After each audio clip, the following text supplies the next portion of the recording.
Early in the morning, hours before the crowds arrive, the maintenance crew at the Santa Cruz Beach Boardwalk inspects each and every one of their rides for safety for their guests. One historic attraction is the Giant Dipper wooden roller coaster.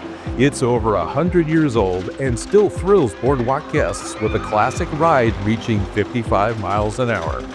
And today, the Giant Dipper crew has a special guest, Mark Schuller. He's an inspector with Cal OSHA who specializes with inspecting permanent amusement rides. Our job here is to do an annual operational inspection, which includes inspecting the ride. It's a pre-announced inspection. We'll go through the ride vehicles, the track, the structure with the staff here. We'll have them demonstrate what they do every day for us. We'll start at the entrance to a ride, basically make sure the safety signage is there and present. We'll walk through the queue line, make sure the queue line's in good shape, make sure fencing's up around the ride to keep people out of unauthorized areas. And then we'll come up here, we'll start with the train, and he'll demonstrate on one car what he does, so I can see he knows what he does. And then I'll go through the rest of the train, look at the things I know that you need to look at on a wooden roller coaster train. Wooden roller coasters are unique in all amusement parks if they have wooden coasters. It's a wood structure, and wood does a lot of things. It dries out, it swells when it gets wet. It's different from the steel coaster. The track itself is also built out of wood, just has a piece of steel on top for the wheels to roll on. So all this stuff is subject to crushing and wear. So that's the type of thing you're looking at, making sure the track's secure, the wood, and the wood's in good shape. The inspection is for all areas for the Giant Dipper, not just the trains. Neil takes us down into the motor room that runs the pull chain to take the train cars up to the top of the drop hill. This is our main motor room. This is what propels the train up the hill. We have a gigantic electric motor here that will actually spin to turn the belt. When the belt turns, it's going to create the drive. It's going to pull our chain through. The chain is what pulls the train up the hill.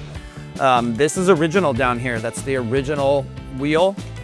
Not the original belt, obviously. It's a synthetic belt that we use now as opposed to the old leather belts, which we have right here. We keep those. We always keep one that we could always use if we did need to.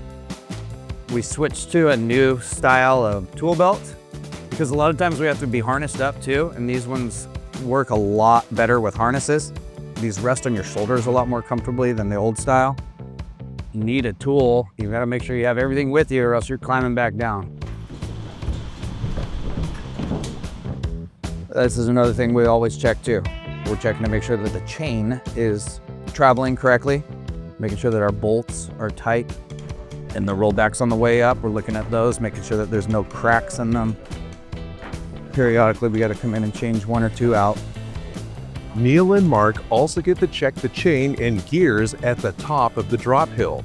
And there's only one way to do that: climb all the way to the top on foot.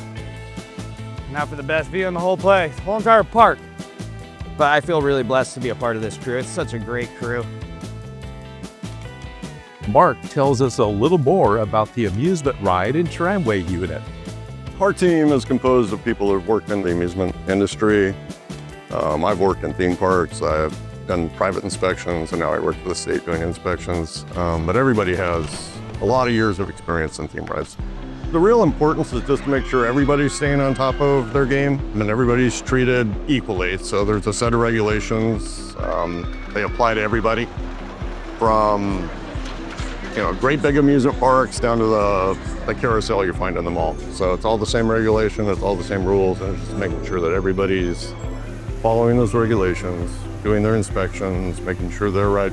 It's really their job to make that ride safe. Ours is to follow up and make sure they're doing what they're supposed to be doing. Get to visit some great places. This is one of them. I think everybody that works here, and then even our people, when they come up, there's not many better places to work than on the boardwalk overlooking the bay. With today's visit, there's just one major thing left to inspect: the brake system that stops the train at the end of the ride. The brakes are on the track, or rather just under it, and when they activate, they lift the train up and off the metal rails, and that brings the cars to a smooth stop. You can make sure that everything looks in place. You can look at my brake plates down here also. Looking for cracks. And then the only other thing is I'm checking my front wheels too. Making sure that there's no cracks. Everything looks pretty good. So right now the entire train is lifted off of the wheels. That enables us to be able to come in and do our inspection on the wheels and our inspection underneath on the chassis. Another part of this too is I'm gonna check my hitch connection with my bar. We'll get it down inside there, and I'm just gonna push down and lift up on that so that I see if it has the right amount of play, the right amount of wiggle. If it's wiggling too much or too little, then we have to remove the train, bring it into the train shed, go underneath and adjust that. So this one's perfect. And we try to keep them at that same exact amount of play throughout the whole entire year. If we're just looking at a ride like the Giant Dipper, I think, start to finish with an operational and record audit, you're probably looking at about 3 full days. I'm gonna spend some time on the trains, a little time in the back on the trains underneath, structure walk, and then a full track walk, just with maintenance. And then you have to come back to operations and make sure, again, they have a daily inspection they need to do, so they need to demonstrate that to you. And then you do block checks, make sure the trains stop where they're supposed to, so you don't have trains running into each other. So 3 days on this ride, but typically we would come up here for a week at a time and inspect, this and a couple other rides, and then come back another week until you're finished with the park eventually. It probably takes 4 to 5 weeks up here.